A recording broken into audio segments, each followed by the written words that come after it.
Ang tugatog ng buhay. Kabanata 2268. Ano noon ang kapangyarihan ng mga batas? Ito ay isang misteryosong kapangyarihan na umiral sa mundo. Ito ay may kinalaman sa pinagmulan ng langit at lupa, ang simula ng sansinukob, at ang ugat ng lahat ng bagay na umiiral.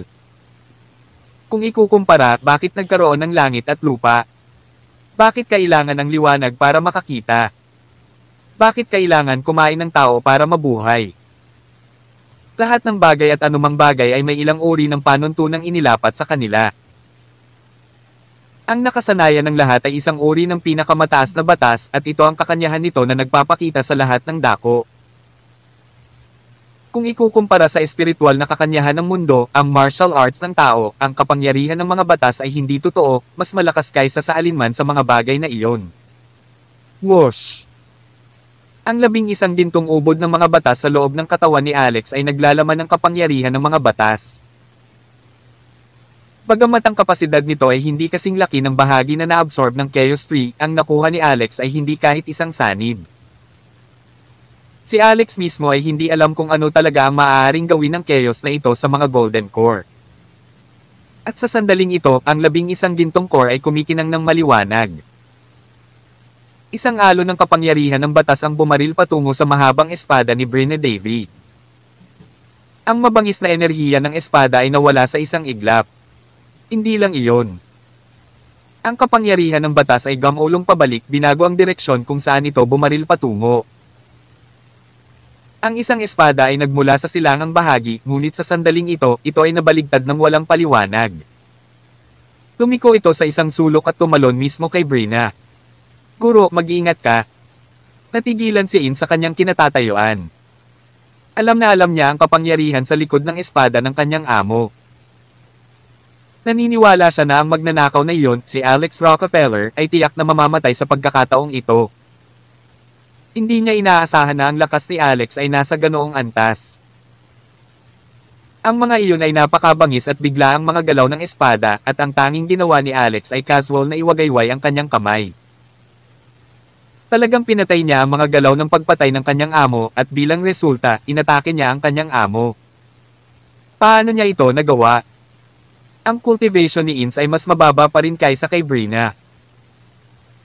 Hindi niya makita ang alon ng kapangyarihan ng batas, ngunit matagal nang naging ikasyam na kaharian si Brina sa Imminent Immortal. Sa madaling salita, alam niya at naiintindihan niya ang mga kapangyarihan ng mga batas. Lamang, ang mga batas ay hindi kumpleto, at palaging mayroong maliit na distansya na pumipigil sa kanya mula sa pagkamit ng immortalidad. Nakikita at nahawakan niya ito, ngunit hindi niya ito magawang pakan-abangan. Sa sandaling ito, nang makita niya si Alex na gumagamit ng kapangyarihan ng mga batas ng napakadali at pamilyar tulad ng likod ng kanyang kamay, nagulat siya at naiinggit. Ngunit sa sandaling ito, ang pinakamahalagang bagay ay para sa kanya na umiwas sa espada na umaatres sa kanya. Sa huli, siya ay napahamak. Ang kapirasong kapangyarihan ng batas na iyon, kahit na magulo, ay hindi masusubaybayan. Ang lahat ng uri ng mga katangian at kapangyarihan ng batas ay pinagsama-sama na bumubuo ng isang natatanging lihim na kapangyarihan. Binalot nito ang kanyang katawan at nakakagulat na hindi niya maigalaw ang kanyang mga paa na para bang lahat ng ito ay nagyelo. Isang takot na parang kamatayan ang bumalot sa kanya at dumaloy sa kanyang puso. Kalimutan ng tungkol sa kung paano siya ang sectmaster ng Yorkshire Palace at nagkaroon ng isang marangal na katayuan kapag nahaharap sa banta ng kamatayan, ang takot ay pareho para sa lahat. In the nick of time, biglang humakbang si Ince at tumayo sa harap ni Brina. Isang mahaba, payat na binti ang sumipa sa ere. Squelch! Ang mahabang espada na pumutok na parang kidlat ay agad na tumagos sa hita ng isang tao. Ang alon ng kapangyarihan ng batas ay nagkawatak-watek din sa parehong sandali na wala nang walang bakas.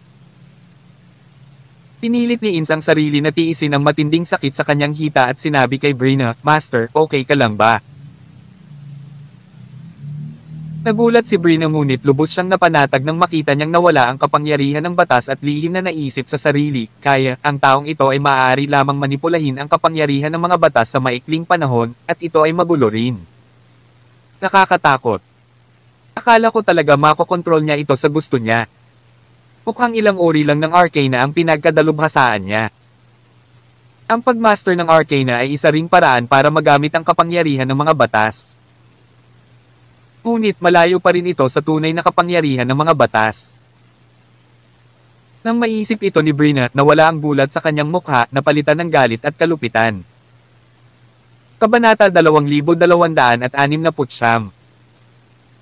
Ngayon lang sa isang sandali ng kawalang ingat, si Brina Davy ay muntik nang mapatay ni Alex na isang malaking kahihiyan. Nag-aapoy ang galit sa kanyang dibdib. Nang marinig niya ang tanong ni Ins Larkin sa sandaling ito, kinuha niya lamang ito bilang maling pag-aalala mula sa nakababatang babae at agad na umungol, "Kailangan ko bang harangan mo ako ng espada? Sa tingin mo kaya mo akong palayain sa ganyang trick? Imposible." Umiyak si Ins, "Master, hindi ko naisip iyon.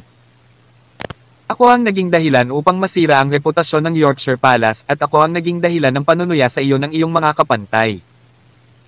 Karapat-dapat akong mamatay at wala akong reklamo. Mas mabuti na lang." Hindi nabawasan ni Katie Ting ang galit sa mukha ni Brina. Binigay niya ang isang marahas na pagkaway ng kanyang kamay. Ang mahabang espada na tumagos sa hita ni Ins ay agad na bumunot at bumalik sa mga kamay ni Brina. Napasigaw si Ins na hindi makayanan ang sakit. Pilit na binunot ang kanyang hita at may butas kung saan bumulwak ang dugo. Kalimutan ang sakit na naranasan ni Ins. Maging sina Alex at Hermione Yggdrasil ay halos ramdam na ramdam ni Ins ang sakit na nararamdaman ni Ins sa pagtingin lamang sa kanya. Inawakan ni Brina ang mahabang espada sa kanyang kamay, nanlalamig ang kanyang mga mata. "Ins Larkin, ang pinsalang idinulot mo sa Yorkshire Palace ay hindi mapapawi kahit na mayroon kang 100 buhay. Para sa kapakanan ng master-disciple relationship sa pagitan natin, magmadali akong kunin ang ulo mo. Ipapadala ko ito sa Sunshrine para maresolba ang galit na dulot nito sa kanila sa panahong ito. Ang lahat ay iyong sariling kasalanan. Kapag naayos na ang lahat, tatahiin ko ang iyong ulo pabalik sa iyong katawan at hahanap ako ng magandang lugar para ilibing ka, isang bagay na itinuturing kong nagbibigay sa iyo ng magandang wakas." Nanginginig si Ins. Siyempre, takot din siyang mamatay. Bukod dito, ang pag-iisip na putulin ang kanyang ulo ay nagpalamig sa kanyang gulugod. Nagsalubong ang kilay ni Alex. "Ikaw pa rin ang amo niya. Hindi mo ba naisip na ito ay masyadong malupit? Masasabi ko sa iyo na ang buong bagay na ito ay isang hindi pagkakaunawaan.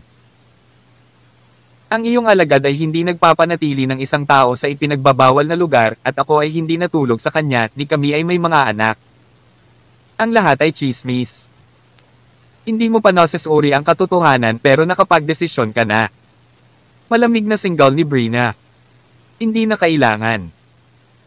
Kumalat na ang balita at iisipin na lang ng mundo na may bahid na ang banal na dalaga ng Yorkshire Palace. Ang anumang karagdagang mga paliwanag ay magiging walang kabuluhan. Tanging kamatayan at dugo lamang ang makakapaglinis sa reputasyon ng Yorkshire Palace. Kapag namatay siya, hindi ka rin makakatakas. Nang matapos magsalita si Brina, itinutok niya ang kanyang mahabang espada sa leeg ni Ins. Marahas na nanginig si Ins, namumutla ang mukha at nakapikit ang mga mata sa takot. Nagbitiw na siya sa kanyang kapalaran. Ang buhay na ito ay ibinigay pa rin sa kanya ng kanyang Panginoon o malamang na siya ay nagyelo hanggang mamatay noong siya ay isang sanggol. Klang! Sa huli, biglang lumitaw ang isang flash ng gintong liwanag. Isang gintong sibat ang marahas na hamarang sa kalagitnaan, pilit na hinarang ang espada ni Brina. Ang sibat ay sandata ni Athena at siya ay mula sa banal na tribo. Bilang isa sa 12 pangunahing Diyos ng Olympus at bagaman ito ay isang alamat lamang, ito ay pambihira pa rin. Dagdag pa, ginamit niya ang sibat na ito para basagin ang espada ng Grand Elder, ang espada ni Melanie Zelda, at buong tiwala siya sa sandata. Gayunpaman, ang espada ni Brina ay hindi rin isang karaniwang talam. Sapat na ang isang suntok na iyon para patunayan na pantay ang tugma ng dalawang sandata. Ngunit nailigtas si Ins. Napabuga ng pisngi si Hermione. "Sir, nagkakasundo sila. Bakit ka mag-aabala na iligtas siya?" Kinaway-kaway ni Alex ang kamay niya. "May sarili akong dahilan. Sige na muna. Puntahan kita mamaya." Isang tunog ng pagsang-ayon ni Hermione, saka tumakbo paikot kay Brianna at palabas ng bahay. Bumaling si Ins kay Alex, galit na humihikbi, "I don't need you to save my life. Ang lahat ay dahil sa iyo." Umiling si Alex. "Hindi mo pa rin ba nakikita? Hindi ka sinisisi ng iyong Panginoon sa pagkukunwari sa isang lalaki kundi sa pagsira sa reputasyon ng Yorkshire Palace kahit na malinaw niyang nakikita na ikaw ay maling inakusahan. Huwag mag-alala. Panigurado, makikinabang ka kapag iniwan mo ang iyong amo." Tawag. I-click. I-subscribe kwentong nobela. Kabanata 2270. Imbes na magpasalamat kay Alex, binitukan siya ni Ins Larkin, sabay hampas ng palad sa kanya. Bish. Nataman si Alex sa kanyang dibdib. Gayunpaman, ang kanyang kasalukuyang depensa ay napakalakas pa rin at mayroon pa rin siyang nila upang tulungan siya sa loob. Hindi nasaktan si Alex mula sa suntok, ngunit nag-trigger din ito ng ganting atake ni Nila, isang kamao na nababalutan ng greenish golden dragon scales ang walang awa na sumugod at bumangga sa palad ni Ins. Sa pisikal na lakas, hindi kalaban ni Ins si Nila. Bilang karagdagan, mayroong isang butas sa kanyang hita na malubhang naapektuhan ng lakas ng kanyang pag-atake. Umiiyak, pinalipad ni Nila si Ins. Hindi alam ni Brina Davy kung ano ang nangyari, nakita na lamang niya ang katawan ni Ins na bumagsak paatros. Nang walang sinasabi, itinaas niya ang kanyang espada at nilaslas ito sa likod ni Ins. Itong matandang umutot. Kahit na hindi nagustuhan ni Alex ang ugali at kilos ni Ins, lalo siyang naiinis kay Brina, ang Secmaster ng Yorkshire Palace. Ang babaeng iyon ay mukhang mabait sa labas, ngunit sa katunayan, napakamakasarili. Siya ay kumilos tulad ng ilang maawang diyosa nang walang nakaapekto sa kanyang interes. Gayunpaman, kapag nasangkot ang kanyang reputasyon, siya ay magiging ganap na kasuklam-suklam, napapatayin ng mga nananakot sa kanya nang walang pakialam kung sila ay kaibigan o kalaban. Ang magkaroon ng ganoong master, talagang nakakaawa si Ins. Namiss ng talom ni Brina si Ins. Sa halip, hiniwa ito sa tuktok ng isang malaking tansong kampanilya. Si Alex ang tumawag ng requiem clock na ginamit niya upang takpan ang buong katawan ni Ins. At ang tunog ng pagtunog ng kampana ay nagpadala ng isang alon ng kahangahangang kapangyarihang Budista. Ang eardrums ni Brina ay namamaga dahil sa tunog, at ang kanyang buong diwa ay natroma at nag-ulo dahil dito. Sa maliit na puwang na iyon, tinawag ni Alex ang requiem clock at kinaladkad si Ins pabalik. Foolish girl, alam mo na ngayon na ang iyong amo ay hindi mabuting tao, tama? Mamamatay ka pa para sa isang master na ganyan. Nasisiraan ka na ba ng loob? Ang buhay ko ay ibinigay sa akin ng aking amo, saway ni Ins. May mga reklamo ako kung paano niya ako tinatreto. Guro, handa akong mamatay. Handa akong magbayad sala para sa mga kasalanan ng Yorkshire Palace. Putulin ang aking ulo. Hindi ako patutol. Nagpanting pa rin ang tenga ni Brina at nanlilisik ang kanyang mga mata. Parang sisubog na ang baga niya. Sa kanyang isip, si Ins ay nakakulong sa mga bisig ni Alex. Mas parang sarcasm din ang sinabi niya. Ins Larkin. Hindi ka pa rin umamin na may relasyon ka sa kanya. Ikaw na makasalaan ng alagad, paano ka nakipagsabuatan sa isang tagalabas at subukang patayin ako? Mas masahol ka pa sa baboy. Ungol ni Brina. Hindi ko ginawa, Master. Hindi ko talaga. Patunayan mo sa akin. Patayin ang lalaking ito. Habang pinapanood ni Alex ang pagbuo ng plot, mas melodramatic ang pakiramdam niya. Si Brina ay isang babaeng wala sa buong sangkatauhan, at si Ins ay isang hanggal at simpleng banal na dalaga, isang mas bobo pa sa baboy. Halos mabuga niya ang kanyang pangitaas dahil sa galit na dumadaloy sa kanyang mga ugat, ngunit naramdaman pa rin niya na kasalanan niya kung bakit nabawasan si Ins sa ganitong estado. At hindi niya ito kayang iwan ng basta-basta. Sari-saring emosyon ang bumalot sa kanya. Tulad ng sinabi, sa para sa isang sentimos, sa para sa isang libra. Inawakan niya ang bewang ni Ins at bigla siyang hinalikan sa mapupulang labi nito, dinilaan pa ito ng pilit. Habang si Ins ay natigilan at natulala sa kanyang mga kinikilos, sinabi ni Alex kay Brina, nakiapid ako sa iyong alagad. Ano naman ha? Matanda kang umutot. Maniwala ka man o hindi, paano kung maglabas ako ng balita na may relasyon din ako sa iyo? Ang sectmaster ng Yorkshire Palace ay nagtago ng isang magandang lalaki sa isang lihim na silid na gumagawa ng mga hindi malinaw na bagay gabi-gabi. Pagkatapos ay inilipat ng lalaki ang kanyang pagmamahal sa banal na dalaga matapos magsawa sa lumang karne, lumipat upang manirahan sa ipinagbabawal na lugar.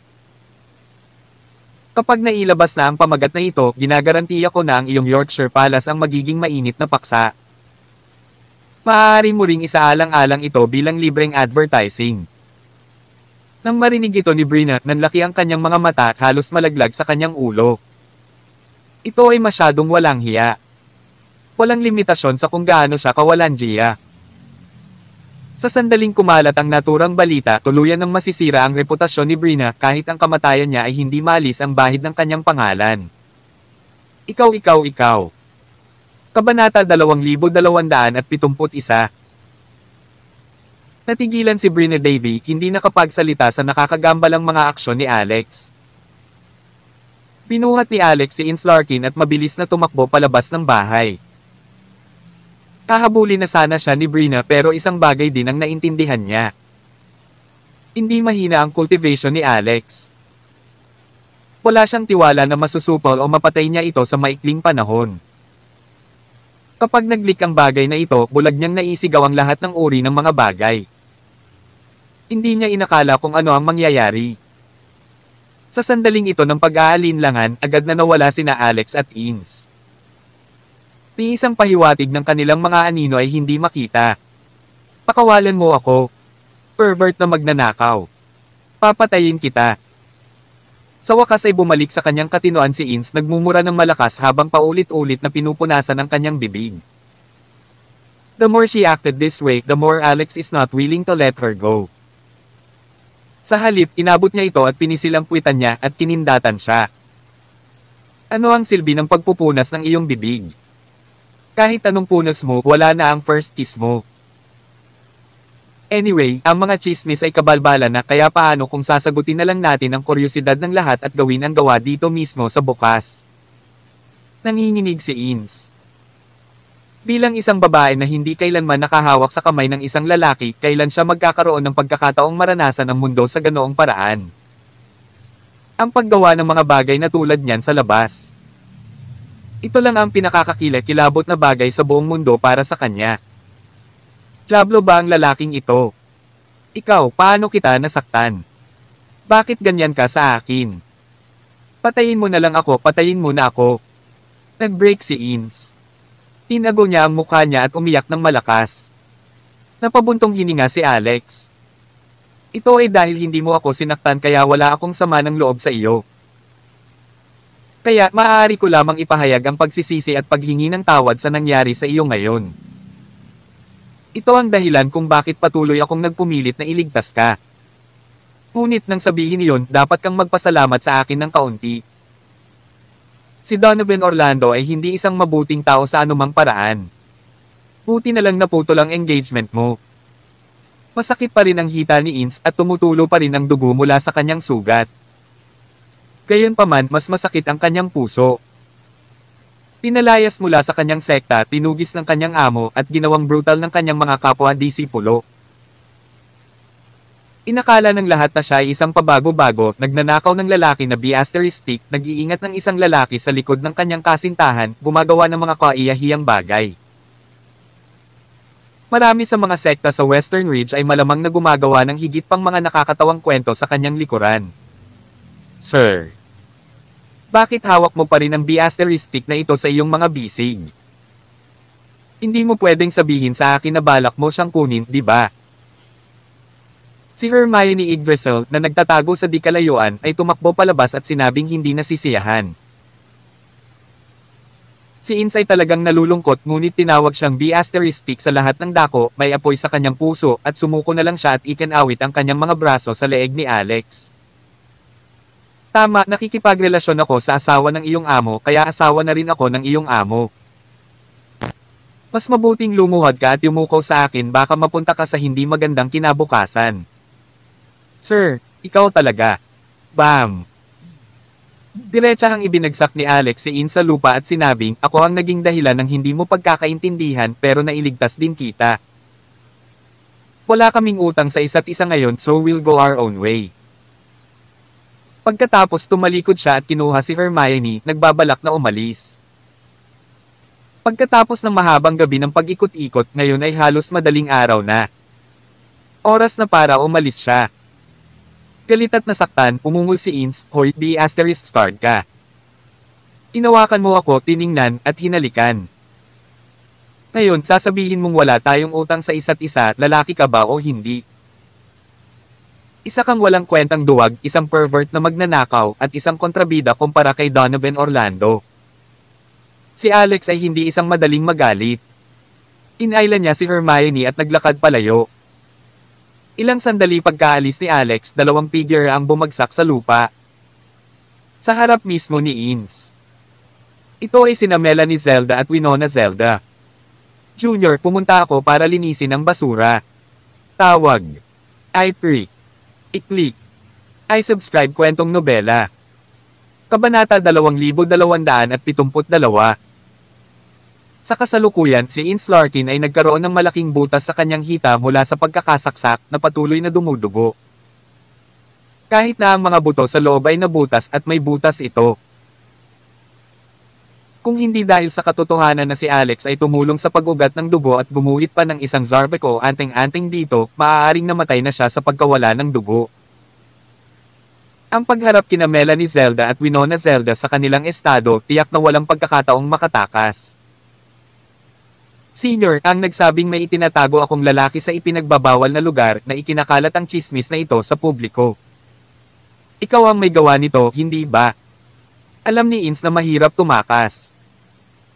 Anyway, tinanggap na niya na mamamatay siya at hindi natural na kalmado ang kanyang isip. Bago niya namalayan, bumuhos na ang ulan mula sa langit. Bumaba ang malalaking patak na may galit na basa ang kanyang damit at iniwan siyang kalmado at refresh. Nakatulong din ito para pakalmeyan ang kanyang isip ng napakahusay. Tumawa si Winona. So what if it was? Ins Larkin, alam mo ba na ang posisyon ng Holy Maiden ng Yorkshire Palace ay orihinal na akin at inalis mo ito sa akin? Babawi lang ako ngayon. Sa pusong tulad mo, kahit nabigyan ka ng posisyon ng Holy Maiden, mahihirapan kang makamit ang anuman, sagot ni Ins. Sumabog si Winona. Sinasabi mo na wala akong maabot. Isang ***** na katulad mo na nakipagsiksikan sa isang lalaki sa mga bawal na lugar na nakikipaglokohan sa mga lalaki sa publiko. Sino ang nakakaalam kung nagpalaglag ka? Sinasabi mo bang mas marami kang makakamit kaysa sa akin? Ins Larkin, wake the ***** up. Ikaw. Ikaw ay isang inabando ng bata, isang makasalanang supling na umusbong sa hindi kilalang pinagmulan. Hindi mo alam kung tao o multo ang mga magulang mo. Dahil sa napakaraming taon na tayong magkasama, bibigyan kita ng mabilis na kamatayan. Sa sinabi ni Winona ay binunot niya ang kanyang espada. Winona, bilisan mo, udyok ni Melanie. Malapit na ang iyong amo. Huwag mo na itong i-drag palabas. Ang mga bagay ay maaaring pumunta sa timog kung patuloy kang maantala. Sige. Gayunpaman sa sandaling iyon, isang boses ang biglang nagsalita sa tabi niya.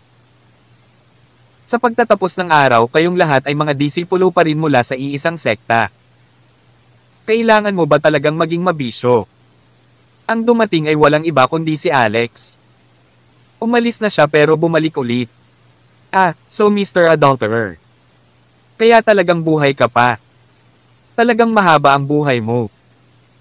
Mukhang in love talaga kayong dalawa sa isa't isa, and you're very affectionate. Hindi mo kayang bitawan ng babae mo, di ba? Ins, wala ka ng ibang masasabi ngayon, di ba? Isa ka lang kaawa-awa, isang kahihiyan sa Yorkshire Palace. Napatingin si Ins kay Alex. Ano nga ulit ginagawa mo dito? Hindi mo kailangang alalahanin ang iyong sarili sa aking negosyo.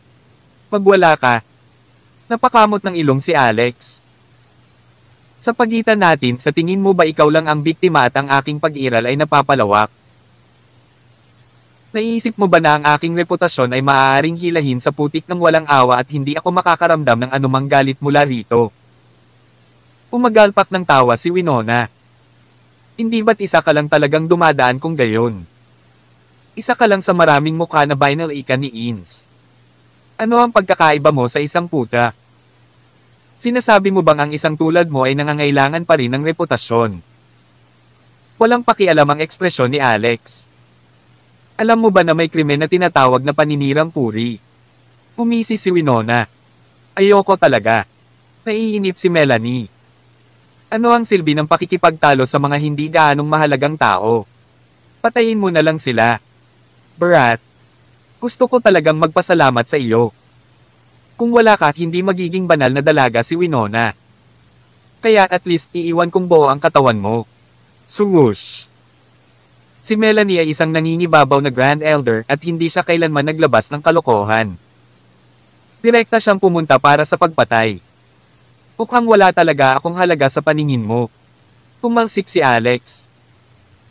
Sa susunod na sandali, ang kanyang gininto ang core ng mga batas ay nag-activate ng ang espada ni Melanie ay laslas pababa.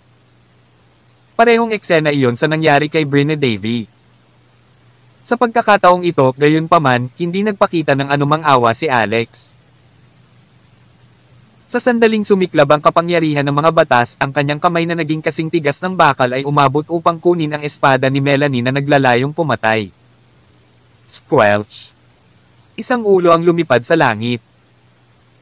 Isang haligi ng pula, mainit na dugo ang bumulwak pataas at ang mga mata ng ilang tao ay sumakit dahil sa liwanag na nakasisilaw. Hanggang sa bumagsak ang ulo ni Melanie sa lupa, bumulong ng ilang beses na inihagis ni Alex ang mahabang espada na nasa kamay niya. Paumanhin sa hindi pag-alis sa iyong katawan habang mahina niyang sabi. Kabanata 2273. Natahimik ang buong paligid. Ang pinaka-nagulat ay halatang si Melanie Zelda mismo. Sa sandaling pinalipad ang kanyang ulo, hindi pa rin siya makapaniwala na napatay siya sa isang galaw. Ito ay isang hangin upang patayin siya. Parang hindi siya tinaga ng talam. Siya ay isang pangsyam na Realm Master na malapit sa Imminent Immortal at isang Grand Elder ng Yorkshire Palace, isa lang siyang pipino na nakasabit sa isang baging. At higit sa lahat, ito ay isang alon ng kapangyarihan ng batas na agad na naglock sa kanya sa lugar. Ikaw, Im. Nagawa ng pugot na ulo ni Melanie na mautol ang mga salitang iyon. Ang salitang immortal ay hindi kailanman nagawang umalis sa kanyang mga labi. Ang kanyang mga mata ay dilat na dilat, siya ay namatay na puno ng panghihinayang, hindi niya maaari. Paano makokontrol ni Alex ang kapangyarihan ng mga batas? Hindi pa rin niya maisip ito kahit na siya ay namatay. Tiya. Sa wakas ay tumili si Winona Zelda, mataas ang boses at hindi makapaniwala.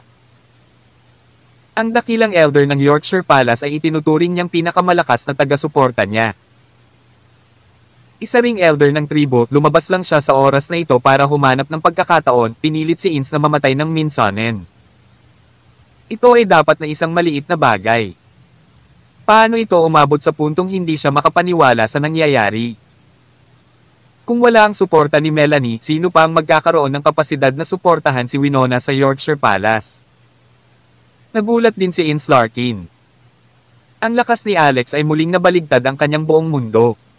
Napakalakas niya talaga. Pagkatapos sa simula sa ipinagbabawal na lugar ng Yorkshire Palace, kung pinili ni Alex na huwag tumakbo at nanatili upang labanan siya sa halip, ano ang magiging resulta? Kahit na hindi niya ginagamit ang kanyang utak, nasasabi na niya na kahit seryosong gustong gawin ni Alex ang isang bagay, wala siyang kalahating lakas para labanan ito. Alam mo ba na ang aking reputasyon ay may daang beses na mas timbang kaysa sa iyong Yorkshire Palace Holy Maiden moniker? Akala mo ba magiging okay talaga ako sa pagpapakalat mo ng chismis tungkol sa akin sa publiko? Kalimutan mo na ito. Dahil ikaw ay isang taong tila hindi nagsisisi, hindi na kailangang hilingin ang iyong mga huling salita. Ipapadala kita sa susunod na magandang adventure. Katatapos lang magsalita ni Alex, tumalon si Winona at tumakas sa kabilang direksyon. Gayunpaman, sa isang iglap, lumitaw si Nila sa harap ni Winona. Boom! Tarat-tarat! Isang kamao na natatakpan ng kaliskis ng dragon ang malakas na hamampas sa dibdib ni Winona sa mismong kinaroroonan ng kanyang puso. Isang butas ang lumabas sa kanyang dibdib.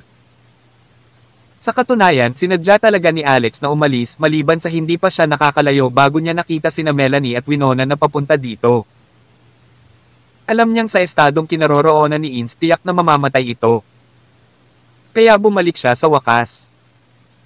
So, hindi mo talaga sinasadyang tumakbo sa bawal na lugar para tiktikan ako. Tumingin si Ins kay Alex, sa wakas ay naramdaman niya na baka sa simula pa lang ay mali na siya. Umisi si Nila. Sa tingin mo ba kailangan ng aking Panginoon na gumamit ng ganoong paraan para silipin ang iyong katawan? Sa isang salita lang, nahuli na sana kita, hinuberen, at inihagis sa kama ng aking Panginoon. Kinagarantiya ko na walang makakahanap sa iyo. Binaling ni Alex ang palad niya at inilabas ang isang jade medal. Tapos binato niya kay Ins. Kung interesado ka, maaari kang umakyat sa tuktok ng talon. May pinto doon na naglalaman ng trail na iniwan ni Yasmin, ang head teacher ng iyong Yorkshire Palace. Gayunpaman kung makapasok ka man o hindi ay depende sa iyong sariling kakayahan. Ibibigay ko sa iyo ang jade medal na iyon bilang kabayaran. Marahil sa Yorkshire Palace sa iyong mga kamay, maaaring may pag-asa na mailigtas ito. Kabanata 2274. Ang jade medal na ibinato ni Alex kay Ins Larkin ay halatang bahagi ng Yorkshire Palace inheritance na nakuha niya kay Yasmin. Ito ay isang pamamaraan ng paglilinang para sa mga kababaihan kaya hindi ito gaanong nagamit kay Alex sa alinmang paraan. Para naman kay Ins, ang babaeng ito. Ito ay maaaring ituring na kapalaran. Si Richit Asterisk.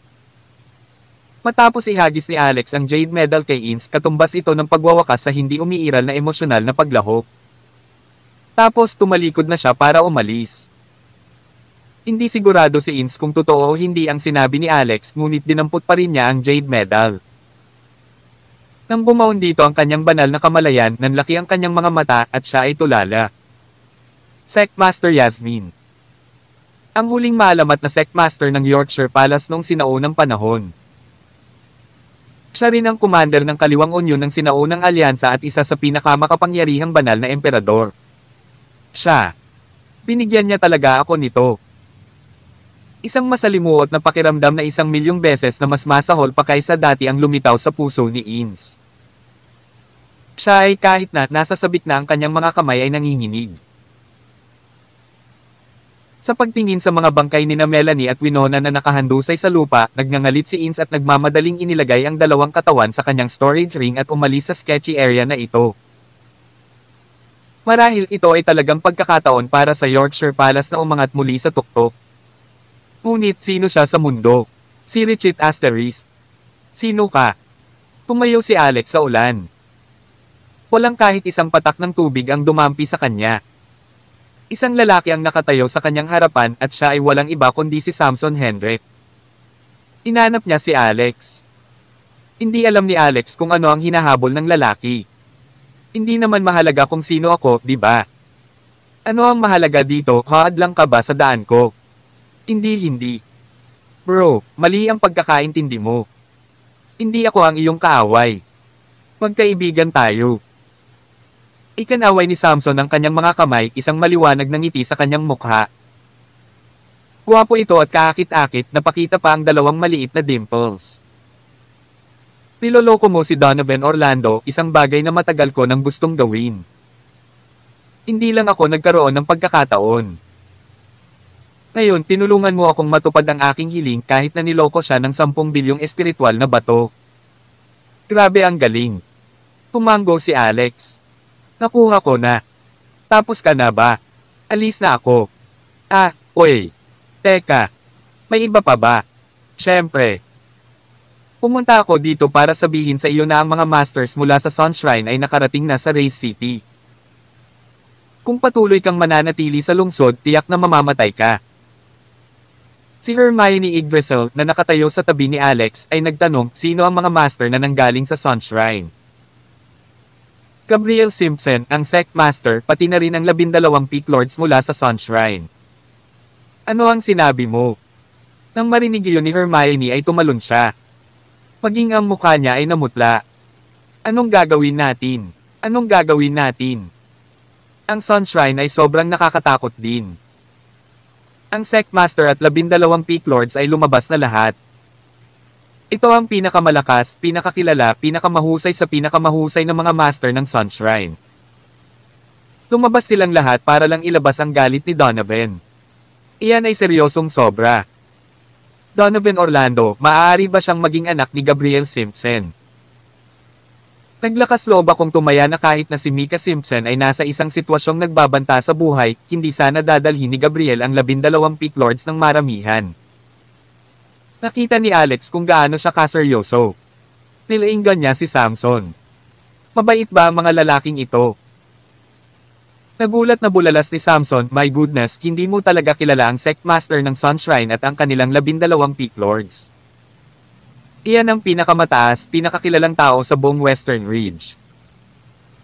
Kahit sino sa kanila ay maihahambing kay Brina Davy, ang Sect Master ng Yorkshire Palace, at sila rin ang pinakamalaking haligi ng lakas sa Sun Shrine. Pagkatapos ng isang paghinto, nagpatuloy si Samson, ang bawat isa sa kanila ay umabot na sa antas ng paglilinang ng ika-9 na kaharian hanggang sa Imminent Immortal, at maaaring nakalusot pa sila at umabot sa antas ng Immortal. Higit sa lahat, ang bawat isa sa kanila ay nagtataglay ng makapangyarihang likas na kayamanan ng mahika bilang kanilang mga sandata. Hindi mo ba naiisip na nakakatakot iyon? Tama na, sabi ni Hermione. Talagang nawala sa isipan nila ang Sun Shrine.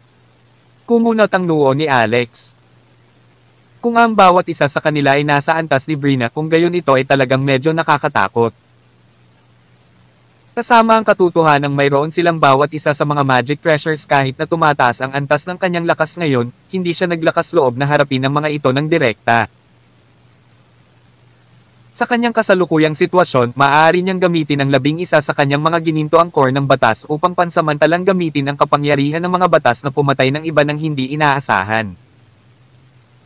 Gayunpaman, ang isang mahaba, matagal na labanan ay ganap na imposible para sa kanya. Sa sandaling siya ay nakulong dito, hindi man lang siya nang ahas na isipin kung gaano kalungkot ang kanyang kamatayan. Ang kanyang kasalukuyang antas ng lakas ay halos maihahambing sa mga nasa ika-9 na kaharian ng Imminent Immortal. Kabanata 2275. Pumunta ka dito para pigilan ako. Dahil ba nakaisip ka ng mas magandang ideya? Tanong ni Alex. Sa totoo lang, may alam akong lihim na daanan para makalabas sa Race City. Bilang mga bagong kaibigan, maaari kitang pangunahan sa lihim na daanan na iyon at paalisin ka doon. Kung hindi, ay set up mo lang ang iyong sarili bilang madaling target. Nang makita ang hitsura ni Hermione Yggdrasil na hindi makapaniwala, umiling si Samson Hendrik. Sabi niya, alam kong may mahusay kayong kakayahan sa pagbabalat kayo at maaaring magmukhang anumang anyo, ngunit maaaring hindi ninyo alam na hiniram ni Donovan Orlando ang Heavenly Mirror mula sa Silver Moon Sanctuary. Gamit ang Heavenly Mirror at pinagsama sa spell formation sa Race City, madali nilang masusubaybayan ang iyong kinaroroonan. Kaya ang tanging paraan na natitira ay umalis sa Race City. Umalis sa Race City. Umiling si Alex. Ang gusto niyang gawin ngayon ay magmadali at makarating sa Starborn City kung saan matatagpuan ang Plenilon Sect. Tanong ni Alex, magagamit pa ba ang teleportation array sa Race City? Umiling si Samson. Siyempre hindi. Si Zephyr ay isa sa mga tauhan ni Donovan. Nagamit na niya ang formation sa Race City para ayusin ang lahat ng routers. Wala bang problema ang mga tao sa lungsod dyan? Tanong ni Nila. Kahit na ginawa nila, ito ay walang kabuluhan. Sabi ni Samson. Ang core ng spell formation sa Race City ay nasa ilalim ng kontrol ni Zephyr at sinusuportahan siya ng Sun Shrine. Ang sino mang maglakas loob na ilabas ang kanilang ulo ay kailangang harapin ang kamatayang suntok mula sa magkabilang puwersa. Sino ang maglalakas loob na tumayo at sa pangkalahatan ay ipadala ang kanilang sarili sa kamatayan? Kinatok ni Alex ang kanyang ulo at sinabing, ang core ng formation, nasaan na? Natigilan si Samson. Why ikaw, anong gagawin mo? Ako ay ganap na sisirain ang pagbuo na ito, sabi ni Alex. Si Richit Asterisk. Race City, ang tirahan ng gobernador. Wala si Zephyr sa tirahan. Kasama niya si Donovan at ilang iba pa at nagpapahangin sila sa labas. Sa sandaling ito, nagpakita sina Alex at Samson sa pasukan ng tirahan ng gobernador. Ang pasukan ay ang unang hadlang. Dalawang gwardya na nasa ika-4 na kaharian hanggang sa Imminent Immortal ang nagbabantay dito, kaya kahit sinong karaniwang tao ay hindi makapasok. Dagdag pa, kapag nagkaroon ng anumang palatandaan ng salungatan, ang mga gwardya sa pasukan ay mabilis na aabisuhan ang kanilang mga kasamahan, at ang suporta ay darating ng napakabilis. Nakatingin si Samson sa pintuan habang tahimik niyang ipinaliwanag ang lahat kay Alex. Nag-iisip sandali si Alex bago naghagis ng isang paper doll. Ang papel na manika ay pumapatak sa hangin bago ito naging ang taong kausap ni Samson noon, na walang iba kundi ang prinsesa ng Silvermoon Sanctuary na si Colette Brunel. Banal na si Asterisk E. Labis na natulala si Samson nang bumungad sa kanya ang eksena. Isang manikang papel na maaaring aktwal na kunin ang hitsura ni Colette na hindi kapani-paniwalang parang buhay. Ito ay simpleng hindi kapani-paniwala. Ang dahilan kung bakit ginamit ni Alex ang ganoong ilusyon sa kanyang manikang papel ay isang random na pagkilos, at ito ay para lamang maakit ang mga gwardya. Lady Brunel, hindi ka ba sumama sa ating gobernador? Pero, hindi pa bumabalik ang gobernador. Tumango ang pekeng Colette. May ipinapakuha sa akin ang inyong gobernador. Oh, samahan mo ako saglit. Ang manikang papel na si Colette ay umatras pa atros. Sinundan ito ng isa sa mga gwardya, ngunit ang isa ay maingat at hindi gumagalaw sa kanyang pwesto. Snap! Binitukan ni Alex at saglit na nawala ang gwardya sa sulok. Ngunit hindi nagtagal ay nagpakita na naman siya. Gayunpaman, sa oras na ito, lumipat na siya ng pwesto kay Alex na nagbalat kayo. Hey, buddy, nasaan si Lady Brunel?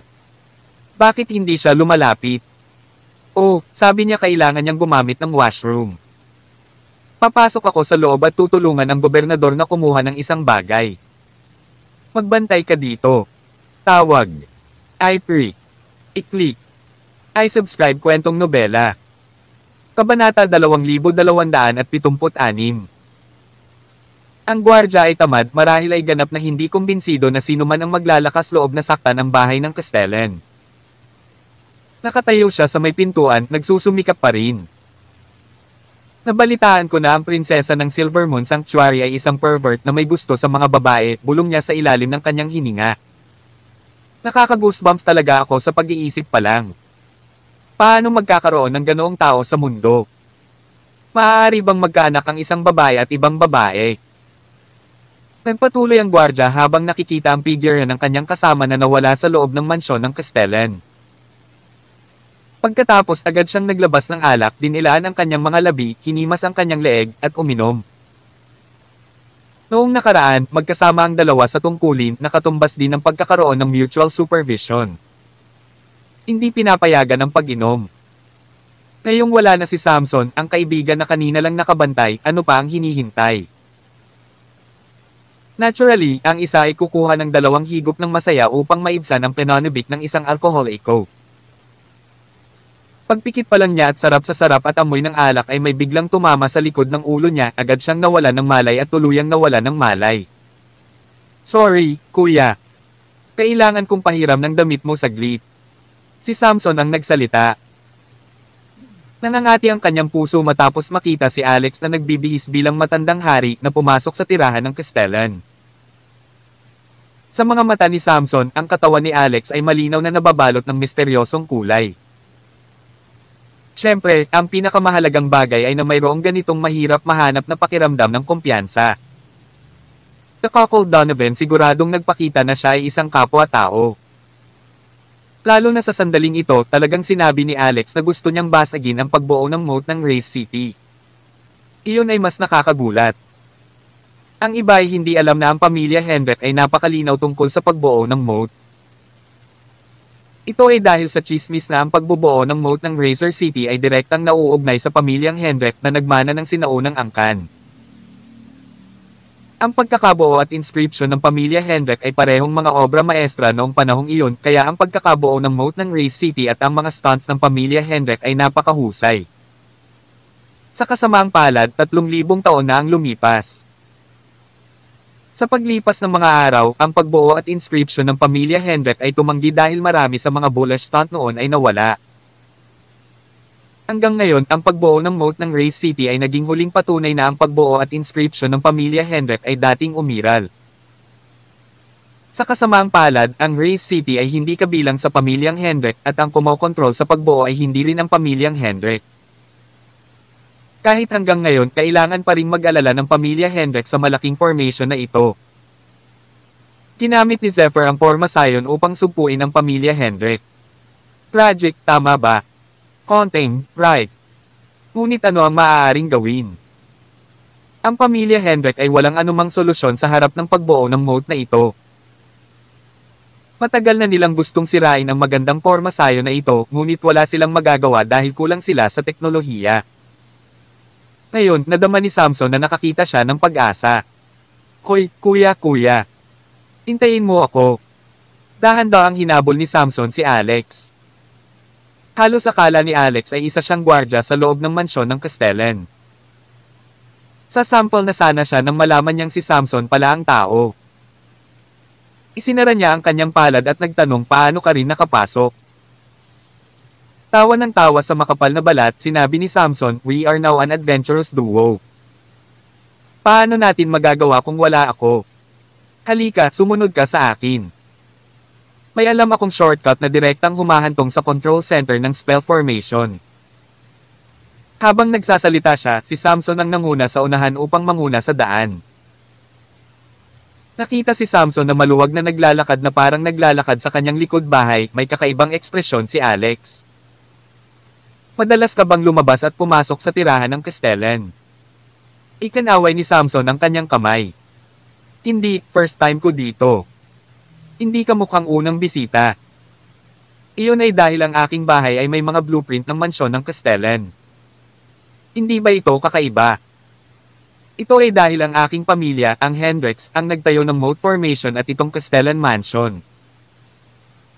Sa kasamaang palad, ang lungsod na ito ay naging hadlang sa pag-unlad ng pamilyang Hendrik. Kabanata 2277. Bahagyang nagulat si Alex ngunit hindi siya umimik. Ang kanyang pangunahing layunin ng pagpunta dito ay upang sirain ang pagbuo ng spell pagkatapos ay iwasan ang pagtugis ng Yorkshire Palace. Kapag dumana siya sa teleportation formation, magiging malaya na siya at wala nang makakahuli sa kanya. Habang naglalakad sa isang gusali, ang banal na enerhiya ng Golden Lake sa loob ng katawan ni Alex ay biglang dumaloy ng marahas. Kasabay nito, ang batang babae sa Persephone's Folly Bridge na tahimik sa loob ng mahabang panahon ay hindi inaasahang gumawa ng inisyatiba na makipag-ugnay sa kanya. Hoy, cheapskate, may maganda. Natigilan sandali si Alex. Ano ang magandang bagay? Sumagot ang batang babae sa tulay, isang bagay na magiging malaking pakinabang sa iyo. Huwag palampasin ito. Sundin ang iyong Buddhist Golden Lake induction, kunin ang bagay at ibigay ito kaagad sa akin. Ang batang babae na ito ay parang Diyos at walang pakialam kapag nagsasalita. Hindi siya nagustuhan ni Alex. Pasensya na, walang oras. Kung gusto mong pumunta ka sa sarili mo. Nangunot sa galit ang ilong ng dalaga sa tulay. Bobo ka ba? Ito ay maaaring isang kahangahangang piraso ng Buddhist na kayamanan. Kung makaligtaan mo ito, hindi ka magkakaroon ng pagkakataon sa susunod na pagkakataon kung kailan mo gustong makuha ito. Siguradong pagsisisihan mo ito. Pumunta ka. Huwag kang maglokohan. Malamig na ngumiti si Alex. Para sa iyo, maaaring ito ay isang kahangahangang kayamanan, ngunit sa akin, hindi ito mahalaga. Tanga ka. Ignorante at tanga, mamamatay ako dahil sa iyo. Dapat akong bumili ng ilang mga string ng paputok at ilabas ang mga ito sa iyo. Pagkatapos sabihin niyon, direktang hinironggan niya ang mga banal na pag-iisip ng batang babae sa Persephone's Folly Bridge. Gayunpaman, tumingin siya sa gusali at tinanong si Samson na may hindi maaabala na mukha. Ano ang lugar na iyon? Sandaling nag-iisip si Samson bago siya sumagot, mukhang ang silid ng Castella. Tumango si Alex. Naintindihan niya. Bagamat sinabi niya sa babae sa Persephone's Folly Bridge na wala siyang oras upang mahanap, ang kanyang puso ay nasa limbo. Ang isang bagay na nagbigay daan sa banal na kapangyarihan ng gintong lawa na makadama ng mga bagay ay walang alinlangan na isang bagay na espesyal. Siya, gayunpaman, ay hindi maaaring sumuko sa batang babae sa Persephone's Folly Bridge ng walang bayad. Sinundan ni Alex si Samson at nagpatuloy sa pagsulong. Ang batang babae sa Persephone's Folly Bridge ay sumisigaw at sumisigaw. Galit na galit siya. Gayunpaman, wala siyang magagawa. Pinigilan ni Alex ang kanyang divine power uptake at hinaronggan din ang kanyang dialogue. Ito ay tahasang pananakot. Siya ang sandata at kaluluwa ng Persephone's Folly Bridge. Ang mapasailalim sa gayong pagtrato ay sadyang kabalbalan. Si Alex gayunpaman ang may-ari ng Persephone's Folly Bridge. Sa daan, walang panganib. Nakarating siya sa Formation Control Center nang walang anumang problema. Ito ay isang napakatagong silid sa ilalim ng lupa. Kung hindi dahil sa pagpasok ni Samson para manguna, naramdaman ni Alex na kailangan niyang maghanap ng kahit kalahating araw man lang para mahanap ito at agad na naharang sa pintuan. Ang pintong ito ay kinokontrol na may 369 na mga inscription. Napakakomplikado ng prinsipyo. Ang isang karaniwang tao ay talagang hindi mabuksan ito. Isang 300 libra na bronze key ang kailangan, sabi ni Samson. Nasa iyo ba ang susi? Tanong ni Alex. Hindi ko. Umiling si Samson at pagkatapos ng isang paghinto habang ang mukha ni Alex ay nagpapakita ng malungkot na ekspresyon, pagkatapos ay sinabi niya sa pinakamapagpanggap na paraan, ako ay miyembro pa rin ng pamilya Hendrik. Hindi ko kailangan ng susi para makapasok. Pinutol ni Samson ang kanyang mga daliri. Ang isang patak ng dugo ay pinindot sa isang tiyak na pattern ng pinto. Sa sumunod na segundo, ang makapal, mabigat, at matatag na malaking tansong pinto ay dahan-daang bumukas patungo sa magkabilang panig. Sa pasukan ay isang maliwanag na ilaw. 2 beses na tumangala si Alex at agad na tila pumasok sa isang napakatahimik na espasyo. Sa pagkakataong iyon, nahihirapan siyang pakawalan ang sarili. May nakita siyang parang mesa sa gitna ng silid na ito. Sa paligid nito ay isang modelo ng simboryo na siksik sa itaas. Ito ay isang uri ng devo, ngunit hindi makilala ni Alex ang mga salita, isang bagay na tila sila ay mula sa isang nawawalang sibilisasyon. Tawag. I pray. I-click. I subscribe kwentong nobela. Kabanata 2278. Sa loob ng Race City, dumating na ang mga tao sa Sun Shrine. Personal na pinamunuan ng leader ng sekta na si Gabriel ang koponan, kasama ang 12 master na lahat ay dumating. Nang makita ang pulutong na ito na may napakaraming pamilyar na mukha, bawat isa ay may dagdag na pagkabigla, ay nagpakita ng isang malaking bagay na maaaring mangyari sa Race City. Sabay-sabay na kumilos ang 13 big shot ng Sun Shrine. Ito ay magiging malaking balita kahit saan sila pumunta. Ang pagbuo ng moat ay isinaaktibo sa gabi at nabalitaan ko na mayroong isang pinaghahanap na tao. Maaaring ito ay may kaugnayan sa bagay na ito. Kalokohan, hindi mo ba narinig? Binutukan ng lalaking ito ang banal na dalaga ng Yorkshire Palace. Oo, si Ince yan. Siya ang fiancé ng Sun Shrine Master at ngayon ay nilabag siya ng isang misteryosong lalaki. Tikas na galit si Donovan at kung hindi mahuli ng Sun Shrine ang lalaking iyon at papatayin siya ng brutal, ang kanilang pangalan ay kailangang pairan ng berde sa hinaharap. Kung ganoon, kailangan pa bang magkaroon ng napakaraming big shot? Buong lakas sila. Ipinakikita nito na si Donovan ay talagang napakahalaga. Sa gitna ng karamihan, walang pagkukulang sa mga taong ito na nagsasalita tungkol dito. Habang naglalakad sa lungsod, si Ince, na sadyang binago ang kanyang imahe sa makeup at naging isang malambot na mukha gwapong lalaki, ay hindi maiwasang magpakita ng kakaibang mood nang marinig niya ang nilalaman ng talakayan ng karamihan. Sana makaligtas ka dito. Pero, hindi kita mapapatawad, B****. Tinawakan niya ang labi niya. Kung ito ay hindi pagkakaunawaan sa ilalim ng talon bago ito, nadama ba siya sa dibdib dahil iniligtas niya ang kanyang sarili? Pero paano yung kiss na yon? Ano ang ibig sabihin nito? Si Richit Asterisk. Tatay. Tumalon si Mika sa mga bisig ng kanyang ama, kumikilos na parang isang sanggol. Parang kuting talaga ang boses na iyon. Dapat tulungan mo akong mahuli ang B***star na yan. Ito ay masyadong kasuklam-suklam. Niloko niya ako ng 10 bilyong spirit stone at hinipon niya rin ako. Sampal. Isang sampal ang ibinato ni Gabriel sa mukha ni Mika. Sa malungkot na mukha, nagtanong siya, nasaan ang Dragon Merchant Spiritual Stone card? Galit na galit si Gabriel.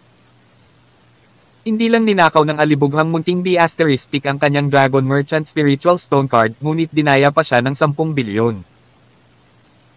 Kahit na siya ang ulo ng Sunshrine, nanginginig ang kanyang puso sa sakit dahil sa dami ng mga espiritual na bato. Ikaw, sinaktan mo ako. Naluluha ang mga mata ni Mika.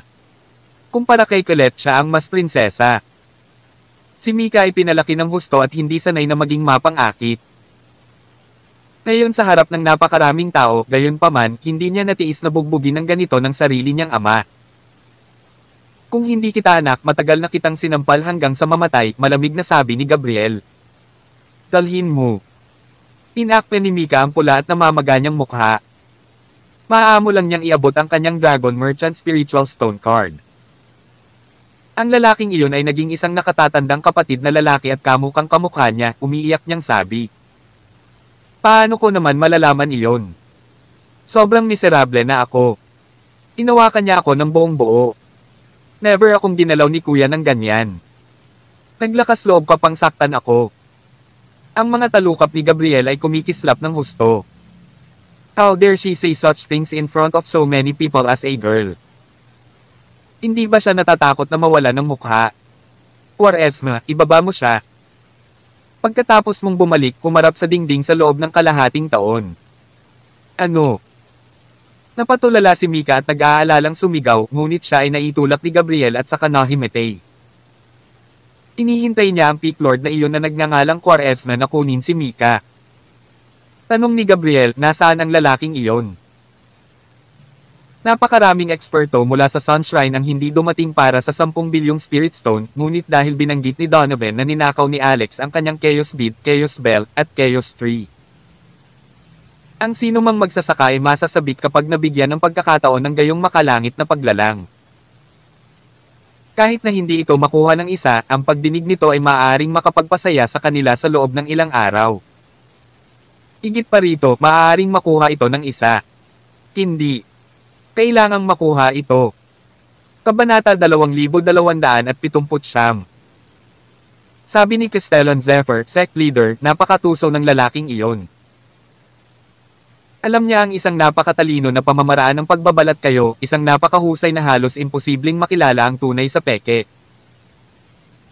Kung hindi natin binuksan ang formation at hiniram din natin ang Heavenly Mirror mula sa Silver Moon Sanctuary, imposibleng makahanap siya ng isang lugar tulad ng Race City.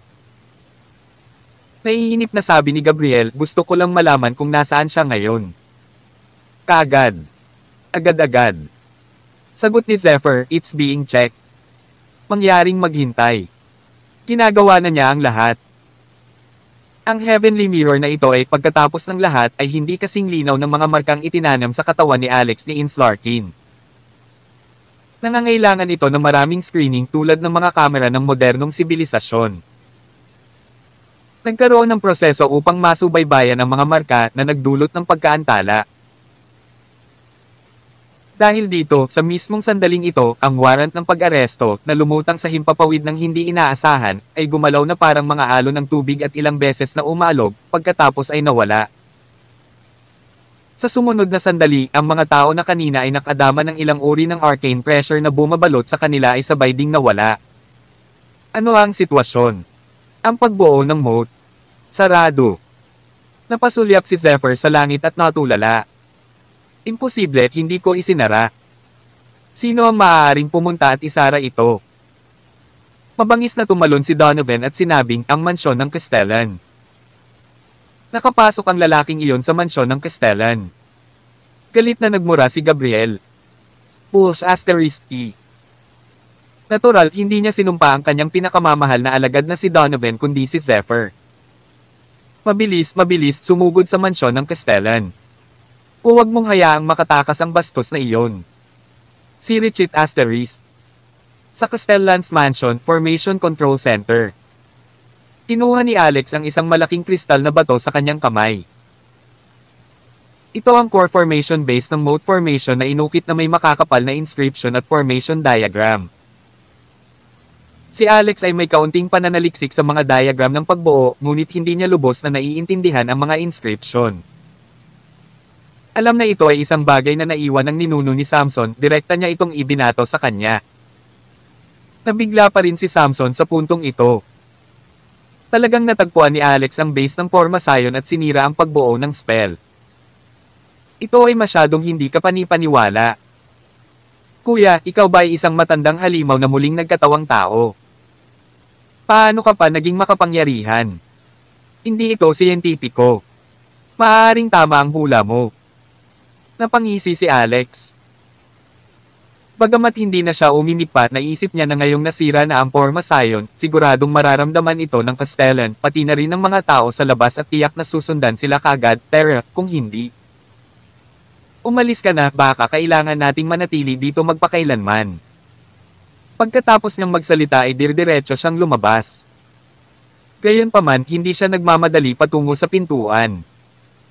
Sa halip, gumawa siya ng isang agarang paggalaw at sumugod sa mga silid ng Castellan.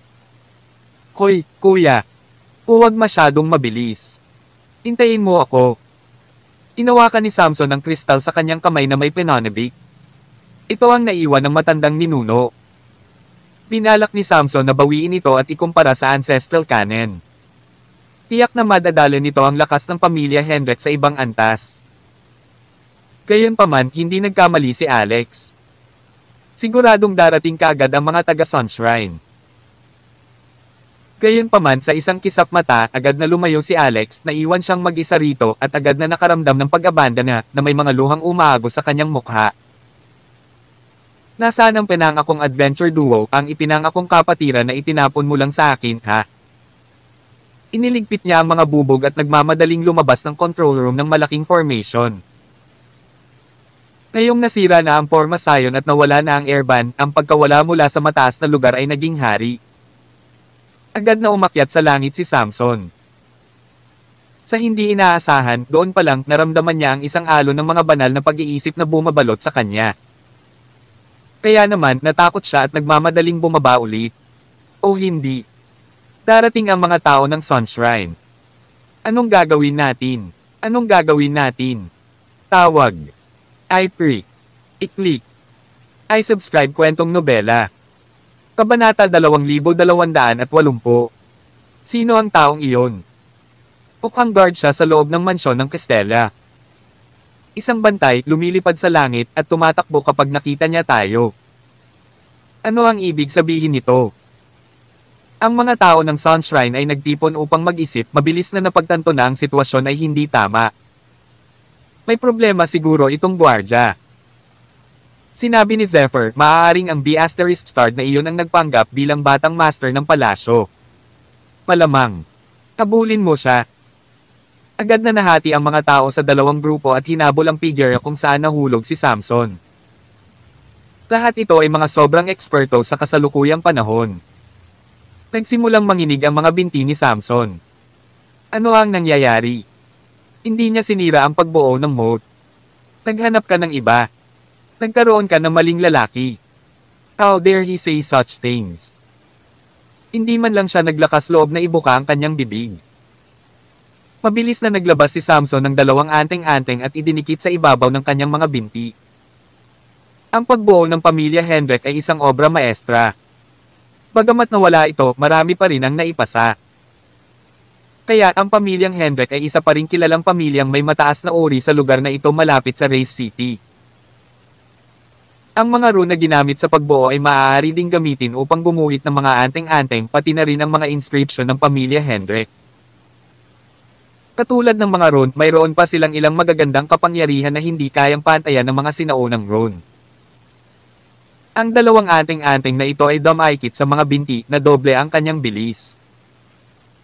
Maaari rin silang gumanap ng isang tiyak na papel sa pagtatago. Sa init ng pagtugis ng ilang Sun Shrine Peak Lords, nakakita si Samson ng maskara mula sa storage ring na isusuot. Natarante siya at nagmamadaling pumasok sa mansyon ng Castellan. Hindi niya sinasadyang nakapasok sa boudoir ng bunsong anak na babae ng Castellan sa oras na makita ang maliit na bata na nakababad sa bathtub sa loob. Sisigaw na sana ang anak ng Castellan nang sumugod si Samson para idiin ang bibig nito. Huwag kang sumigaw. Sumirit siya. Kung sumigaw ka, bubuhitin kita ng ganito at tatakbo patungo sa lungsod, kung gayon ay malinaw na makikita ng lahat ang maliit na puwet ni Juno. Ang babaeng ito talaga ay tinawag na Juno. Napahawak siya sa kanyang dibdib gamit ang dalawang kamay. Ang kanyang mga mata ay nagpakita ng gulat at ang kanyang banal na pag-iisip ay nagsalin, hindi ako sisigaw, huwag kang mag-alala. Sino ka? Hindi ka isa sa mga bantay namin dito. Huwag ka nang magtanong pa. Manahimik ka. Isang bagay ang nakaligtaan ni Samson, gayon paman. Maaaring gumamit si Juno ng Divine Thought Transmission at dahil kaya niyang makipag-usap sa kanya ng banal, magagamit niya ang kanyang Divine Thought para humingi ng tulong, lalo na sa iba na napakalapit. Boom! Tarat-tarat! Bumagsak ang isa sa mga Peak Lord ng Sun Shrine. The Asterisk man ito. Sa wakas ay alam na ni Samson kung saan siya nagkamali. Ang dapat niyang gawin ay ang patayin si Juno sa sandaling makita siya nito. Sa kasamaang palad, hindi naging malupit si Samson. Kinuha lang niya ang isa sa mga corset ni Juno pagkatapos ay bumagsak sa dingding at nagmamadaling lumabas ng silid. Hoy, anak ng bitik, ibalik mo ang corset ko. Ibalik mo, may asterisk S. Sabi ni Samson sa kanyang puso. Inagaw ng kapatid ko ang corset ng Holy Maiden of Yorkshire Palace. Iyan ang tinatawag kong tunay na bayani. Ako ang pangalawa sa pinakamahusay at inaagaw ang corset ng anak na babae ng Castellan. Iyon ang pinakamaliit na magagawa ko. Tinagat niya ang kanyang lalamunan at sumigaw, pagkalipas ng 3 taon, ibabalik ko ito sa iyo. Matapos tumakbo ng ilang distansya, hindi inaasahang bumagsak siya sa isang nakapaligid. Sa kanyang harapan, si Donovan at Gabriel ay nakatayo doon na parang mga pintuan. F***. Nasasaktan ako. Ang abdo ni Samson ay malapit ng mabulunan. Alam niyang magulo ang usapin ngayon. Maaaring may kinalaman pa ito sa pamilyang Hendrik. Nagkunwari siyang kalmado. Sino kayong mga tao? Sumigaw siya. Ito ang tirahan ng Castellan. Kung wala ang order ng libro ng Castellan, walang sino man ang pinapayagang pumasok. Lumabas ka agad. Tanong ni Gabriel, siya ba ang nagnakaw ng Chaos Bead at Chaos Belmo? Hindi siya lubos na naniwala. Ito ay dahil sa cultivation level at aura na ibinubuga mula nitong lalaking nakamaskara sa kanyang harapan. Hindi siya mukhang isang taong maaaring agawin ang mga bagay na iyon mula sa mga kamay ni Donovan. Sumimangot din si Donovan, parang hindi. Itong taong parang pamilyar sa akin, Samson, ikaw ba? Nagmamadaling ikinaway ni Samson ang kanyang kamay. Hindi ako. Kabanata 2281. Gayunpaman, mabilis siyang nakilala ni Donovan. Ikaw talaga. Anong ginagawa mo dito? Kasama mo talaga ang anak ng B*** na yan. Sabihin mo sa akin, nasaan ang lalaking iyon? Hindi lamang ang puso ni Samson ang nasa kanyang bibig, ngunit ang kanyang isip ay malapit ng sumabog. Magiging maayos din. Ako. Ikinaway ni Samson ang bra ni Juno sa kanyang kamay. Kahit, hindi ako mahuhuli sa iba. Nandito ako dahil dito. Ahem. Donovan Orlando, hindi mo ako susuyon, tama ba? Nakakainis ka talaga. Malamig nang umuso si Donovan. Tumawa si Samson. Ito ay isang libangan lamang. Hindi na kailangang sabihin iyon. Aalis na ako. Aalis na ako. Tumalikod siya at umalis. Alam ni Gabriel na si Samson at ang pamilya Hendrik ay mula sa isang background ng ilang tangkad. Maliban kung kinakailangan, ang Sun Shrine ay mag-aatubili na harapin ang pamilya Hendrik. Ito ay dahil ang Sun Shrine ay may napakagandang plano na nasa simula pa lamang nito, kaya wala silang oras para makipaglaban sa pamilya Hendrik. Sa sandaling iyon, nagkaroon ng flash bago biglang lumitaw ang isang figure. Dumating si Alex sa pamamagitan ng instant teleportation. Nag-materialize sa harap ni Samson, sinabi niya, bakit nandito ka pa? Dumating na ang mga tao sa Sun Shrine. Umalis ka dali. Salamat sa iyong tulong sa pagkakataong ito. Hindi ko maaagaw ang kayamanan ng gobernador kung hindi dahil sa iyo. Natigilan si Samson. Sa kanyang pagtataka, pumunta si Alex para agawin ang kayamanan sa gobernador's residence. Bukod dito, malakas niyang sinabi nang hindi nalalayo sina Donovan at Gabriel. Di ba troll ka? Naiisip niya. Sinadya niya siguro. Gayunpaman, nakita niya ang isang grupo ng mga tao na humahabol sa likod ni Alex ngayon. Ito ay si Zephyr East, ang gobernador, at ang iba pang 4 na Peak Lords. Ang susunod na segundo. Whoosh! Lumapit din ang natitirang grupo at pinalibutan sina Alex at Samson. Sa sobrang galit, sumigaw si Zephyr, "How dare you rob my treasure vault?" Samson, Hendrik, tama ba? Matapang ka. Sa tingin ko ang mga Hendrik ay pagod na sa pamumuhay. Pagkatapos ng usaping ito, makikipag-usap ako sa iyong pamilyang Hendrik. Pumalon si Samson mula sa kanyang balat. The asterisk man. This time, tapos na talaga siya. Bro, ikaw. Inilagay mo ako sa rack sa pagkakataong ito. Malapit nang umiyak si Samson. Huwag kang masyadong pessimistic. Walang imposible sa pusong kusang loob. Tingnan mo, hindi mo ba nakuha ang iyong ninanais na bagay? Itinuro ni Alex ang pangilalim na damit ng mga babae sa kanyang kamay. Sa susunod na segundo, hinawakan niya si Samson at nagcast ng instant teleportation. F***C. Nabigo ito. Ano ang nangyayari? Umagalpak ng tawa si Donovan. Matagal ko nang alam na maaari mong gamitin ang instant teleportation. Sa tingin mo ba dadating tayo ng hindi handa? Ngayon, imposibleng makatakas ka. Ano naman? Gusto mo bang sumuko o gusto mong gawin natin? Kuminga ng malalim si Alex. Tapos bigla na lang siyang tumawa. Tanong ni Donovan, anong tinatawa-tawa mo? Bibigyan kita ng huling pagkakataon. Ibalik mo sa akin ang gamit ko at ibigay mo rin ang Chaos Tree sa loob mo. Napabuntong hininga si Alex. Mabuti. Mukhang kailangan kong magkompromiso para sa kapakanan ng aking maliit na buhay. Kaya gusto mo ang Chaos Tree. Walang problema. Ibibigay ko sa'yo. Inabot niya ang kanyang kamay at hinawakan ang kanyang isip palasyo. Sa susunod na sandali, hinailan niya ang isang napakalaking kristal na puno at inilagay ito sa lupa. Ito ay ilang daang metro ang taas na nagpapalipat-lipat sa kapangyarihan ng mga batas. Nakasabit pa dito ang Chaos Beads at Chaos Bells. Saglit na hindi maiiwas ng lahat ang kanilang mga tingin dahil ang puno ay nakakuha ng kanilang atensyon. Pumunta ka. Matapos makita ang isang tiyak na direksyon, hinawakan ni Alex si Samson at sumugod patungo sa isang tiyak na Peak Lord. Tawag. I-Pre. I-Click. I-Subscribe kwentong nobela. Kabanata 2282. Wham! Ang isa sa 12 Peak Lords ay labis na naakit sa malago, berdeng Chaos Tree na may walang katapusang sigla at ang nakasisilaw na line-up ng pinakamataas na sandata dito na halos kalahati lang ng kanyang kapangyarihan ay nakondense niya para labanan ang pag-atake ni Alex. Gayunpaman, pinakawalan ni Alex ang kanyang pinakahuling hakbang mula sa simula. Ang 101 ginintoang core ay umiikot na nagwawalis ng malawak na kapangyarihan ng batas. Ang Peak Lord na iyon ay sumigaw ng kakilakilabot at pinalipad ng 12 metro ang layo na bumagsak sa isang gusali habang siya ay lumapag. Sa kabilang banda, agad na sumugod sa langit sina Alex at Samson. Saglit, hindi nakabawi ang isipan ni Samson sa sorpresang naramdaman ng ibigay ni Alex ang Chaos Tree. Kaya paulit-ulit niyang bumubulong sa sarili, that's the Chaos Tree, and there are Chaos Beads and Chaos Bells on it.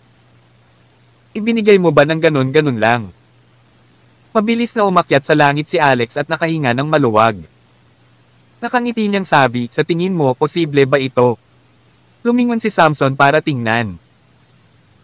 Ang ilang daang metrong taas ng Chaos Tree sa Governor's Residence ay tila naglaho sa bug zone ng usok na naging kawalan. Nawala ang punong hila at ang hindi mabilang na mga sandata at mahiwagang kayamanan na nakasabit sa puno ay naglaho na rin. Ito ay peke. Ito ay peke. Naloko tayo. Hindi iyon ang totoong Chaos Tree. Bilisin mo, habulin mo siya. Sumunod ka sa kanya. Ang Sunshrine ay nagsimulang sumigaw sa tuktok ng kanilang mga baga na tila nagising mula sa isang matingkad na panaginip. Si Alex at Samson, gayunpaman, ay nawala ng walang bakas. Pero may naiwan sa lupa. Nakahiga doon ang isang punit-punit na manikang papel at isang malakristal na dahon na puno ng berdeng kinang. Ang mga runes ay alloy sa dahon at ito ay nagmumula sa Chaos Chi. Pagkuha ng isang simoy, ang isa ay maaaring makaramdam ng hindi kapani-paniwalang refresh at rejuvenated. Maingat na pinulot ni Gabriel ang dahon. Inilagay niya ito sa harap ng kanyang mga mata para sa isang masusing inspection. Hindi nagtagal, hindi mabilang na pagnanasa ang lumitaw sa kanyang mukha. Ito ay isang tunay na dahon ng Chaos Tree. Napakagandang bagay. Ang Chaos Chi sa loob lamang ay sapat na para sa isang araw na halaga ng aking pagsipsip. Ang isang banal na bagay ng ganyan ay talagang isang pambihirang bagay. Sa sumunod na segundo, mukhang masigasig siya. Sa utos ng Sunshrine, dapat mong hulihin ang lalaking iyon, patay o buhay. Si Richit Asteris. Pagkaalis ng governor's residence, agad na nagpaalam si Alex kay Samson. Samson, pinilit kitang ibunyag ang iyong pagkakakilanlan sa pagkakataong ito. Dapat sapat na ang kristal na iyon para makabawi sa iyong mga pagkalugi. Maghiwalay tayo ng landas dito. Magkikita rin tayo balang araw. At saka, hayaan mo akong bigyan ka ng isang piraso ng balita. Ang Undying Clan ay babalik sa loob ng 3 taon. Kailangan mong maging handa sa pag-iisip. Anong pinagsasabi mo? Ikaw. Hindi ka nagbibiro, tama ba? Napatalon si Samson dahil mas nakakagimbal ang balita kaysa sa Chaos Tree. Umiling si Alex. Hindi na kailangang magbiro sa iyo. Kayo na ang baalang maniwala. Nang matapos siyang magsalita ay umalis ulit siya via instant teleportation. Inanap niya si Hermione. Pagkatapos sumugod siya sa teleportation portal. Si Richit Asteris. Bilisin mo. Buksan mo ang portal para sa akin. Kasalukuyan nag-disguise na si Alex bilang Zephyr. Ito ay dahil ang teleportation portal ay dati ng selyado sa ilalim ng utos ni Zephyr. Nang makita ng personal ang gobernador, hindi nang ahas ang ilang gwardya na mag-alinlangan at agad na binuksan ang gate ng teleportation portal. Sa pagpasok, natuklasan ni Alex ang maraming teleportation portal na tumutugma sa iba't ibang lokasyon. Ang mga ito ay parang mga teleportation portal na naiwan noong sinaunang panahon. Kailangang malaman ng isang tao kung paano gamitin ang mga tunay na batas sa spatial bago maitayo ang naturang malayo ang teleportation portal. Ang mga walang malalim na pag-unawa sa kapangyarihan ng mga batas ay ganap na hindi makakagawa nito. Gayunpaman, nakita ni Hermione na pamilyar ang lugar na ito. Maliwanag, hindi ito ang unang pagkakataon niya rito. Maya-maya, narating nila ang teleportation portal sa Starborn City. Na-activate ang spell formation. Noon din sumugod si Zephyr, ang tunay na gobernador, at ang mga taong Sunshrine. Tumigil ka. Sino ang nagpahintulot sa iyo na i-activate ang teleportation portal? Patayin mo. Ay off ito ngayon din. Kabanata 2283. Tumango si Zephyr. Natigilan ang 2 gwardya habang nakatingin sa kaliwa hanggang kanan ang kanilang mga tingin. Sa kanilang pagtataka, 2 magkatulad na gobernador ang lumitaw. Sino ang dapat nilang pakinggan? Tuwak, tuwak. Agad na sumagot si Alex sa pamamagitan ng pagpapalipad sa kanila ng mga sipa. Na-activate ang spatial teleportation. Swoosh! Marahil dahil sa malayo ang teleportasyon na naramdaman ni Alex na tila pumasok sa isang magulong estado ang kanyang katawan, naglalakbay sa isang malagkit na lugar pagkatapos na ma-activate ang portal. Nakaramdam siya ng pilit na para bang may kung anong compression sa kanyang dugo at buto. Gayunpaman, sa kabila nito, hindi siya labis na nagulat. Naiintindihan niya mag-isa ang instant teleportation. Ang ganitong mga sensasyon ay sa katunayan ang resulta ng semi-materialization pagkatapos ng mga spatial na batas na siksikan ang espasyo sa isang sukdulan. Ito rin ang shuttle sa pagitan ng dalawang lungsod sa Western Ridge. Ang pakiramdam ng compression ay magiging mas malakas habang ang distansya ay lumayo. Sa madaling salita, kung ang isang portal ay nag-teleport ng isang tao mula sa isang planeta patungo sa isa pang malayong planeta, walang paraan na ito ay maaaring mag-teleport ng isang tao na may ordinaryong cultivation base dahil ang malakas na spatial compression ay dudurog sa kanyang katawan sa isang puddle ng goo. Isang segundo matapos mag-teleport sina Alex at Hermione, sumugod din si Zephyr at ang iba pa. Gayunpaman, nagkaroon ng dalas para sa pag-activate ng portal ng teleportation. Nangangailangan ito ng 3 minuto upang isaaktibo ito ng isang beses. Saan patungo ang portal na ito? Sa Starborn City.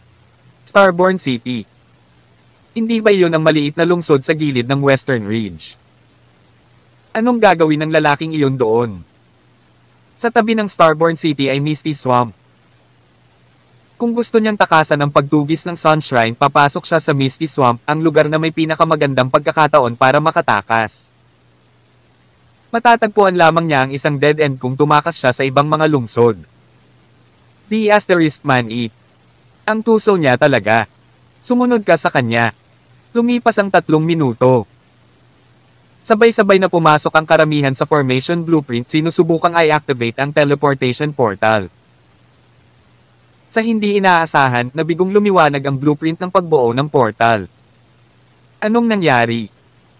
2 beses itong pinaandar ni Gabriel, ngunit pareho ang resulta. Sa sobrang galit niya ay marahas niyang itinuntong ang paa sa lupa. Sira ng brute na ito ang portal sa kabilang panig at hindi tayo makakapag-teleport doon. Walang imak ang karamihan. Napatulala rin si Donovan Orlando. Ano ang dapat nating gawin kung gayon? Mukhang iisa lang ang teleportation portal sa Starborn City.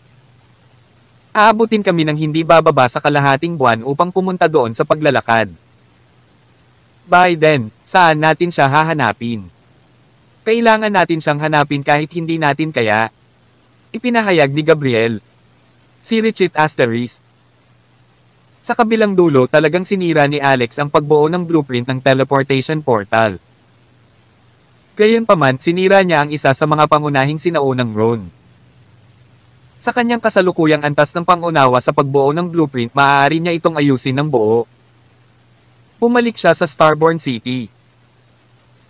Nagmamadaling pumunta si Alex sa dating kinaroroonan ng pamilya Usoro, ngunit natuklasan niya na ang orihinal na bahay ay matagal nang naging isang tumpok ng mga guho. Mayroong ilang mga bago, nag-iisang libingan na itinayo sa tuktok ng mga guho. Ang inilibing ay pawang miyembro ng pamilya Usoro.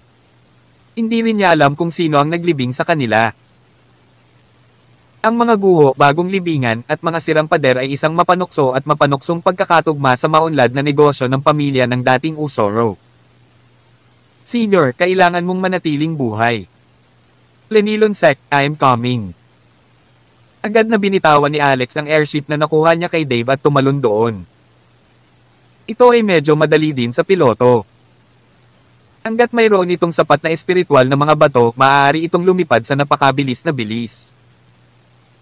Makalipas ang 20 minuto, dumating ang airship sa isang lugar na malapit sa Plenilon Sec. Tawag. I-Pre. I-Click. I-Subscribe kwentong nobela. Kabanata 2284. Sir, ang iyong sasakyang panghimpapawid ay talagang kahanga-hanga, mas mabilis kaysa sa gininto ang kalisya ng ating Grand Elder. Maaari bang magliyag ang airship na ito sa dagat? Sa airship, si Hermione ay hinawakan at tumingin sa paligid na may intriga, nabighani at namangha. Hindi niya alam na ang mga barko ay maaaring lumipad sa kalangitan, hindi hanggang ngayon, hindi bababasa. Umiling si Alex. Lalong naguluhan si Hermione. Maaari itong lumipad sa langit ngunit hindi ito makapaglayag sa dagat. Gayunpaman, ito ay mukhang isang barko. Anong kakaibang disenyo? Sabi ni Alex, hindi ko rin alam. First time kong gumamit nito. Binigay sa akin ni Dave Quinn. Hindi naman gaanong masasabi ni Alex kay Hermione kung ilang araw na ang nakalipas. Gayunpaman pagkatapos na maging maayos sa mga nakaraang araw, naniwala siyang maayos ang babaeng ito sa pangkalahatan kahit na medyo mayabang noon. Siyempre, ang pangunahing dahilan ay naisip niya ang relasyon ni Xena at Dorothy. Inihinto ni Alex ang airship at ibinalik ito sa mahiwagang treasure storage. Naramdaman niya sa isip ang kinaroroonan ng kanyang senior na si Frostine. Nang magkasamang tumakas sina Alex at Frostine sa Misty Swamp noong nakaraang pagkakataon, minsang pinagaling ni Alex ang kanyang pinsala na nag-iwan ng kaunting chi sa kanyang katawan. Ang ganitong uri ng chi ay hinaluan ng kanyang kakaibang aura. Nararamdaman niya ito hanggat hindi masyadong malayo ang distansya. Oof! Pinutol ni Alex ang kanyang daliri gamit ang kanyang kuko, piniga ang kaunting dugo at pinatulo ito sa isang manika ng papel na pinaandar ang Paper Doll Curse of Three Realms. Napatingin si Hermione sa pumipintig na paper doll.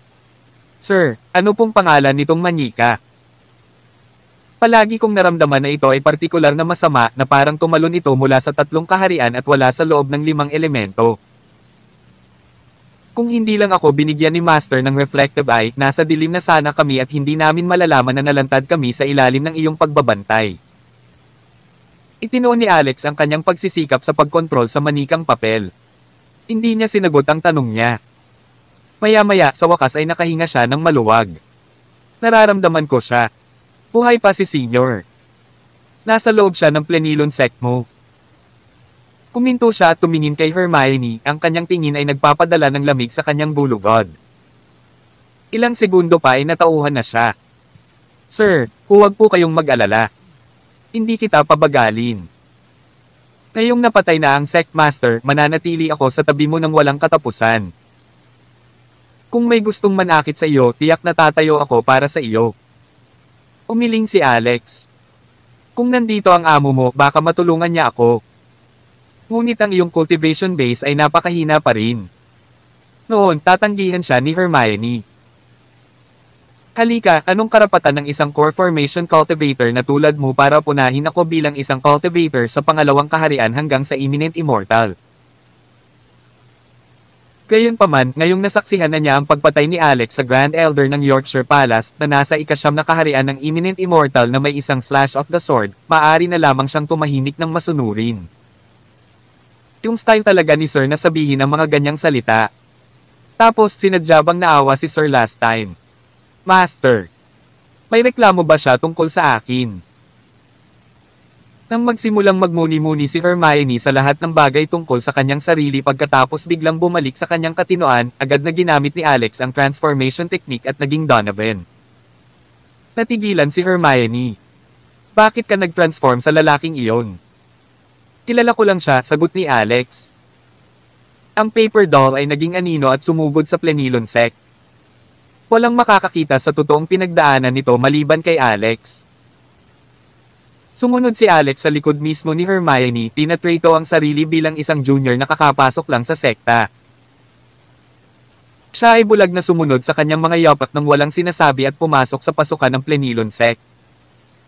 Ito ang kanyang unang pagkakataon na pumunta sa Plenilon Sect. Pagdating pa lang niya sa harap ng entrance, natigilan siya sa napakalaking matayog na main gate. Kung titingnan ang kadakilaan ng pangunahing gate, hindi ito mas mababa sa Kala Temple, ang huling dalisay na lugar ng Budismo. Ang dalawang salitang Plenilon Sect ay naglalaman pa ng ilang napakalaking paglilinang ng langit at lupa. Gaano kalakas? Ang mga stroke ng mga salitang ito ay kaaya-aya, ngunit naglalaman ito ng natural na napakalaking paglilinang at moralidad. Iyon ay malinaw na sulat kamay ng isang babae. Till then.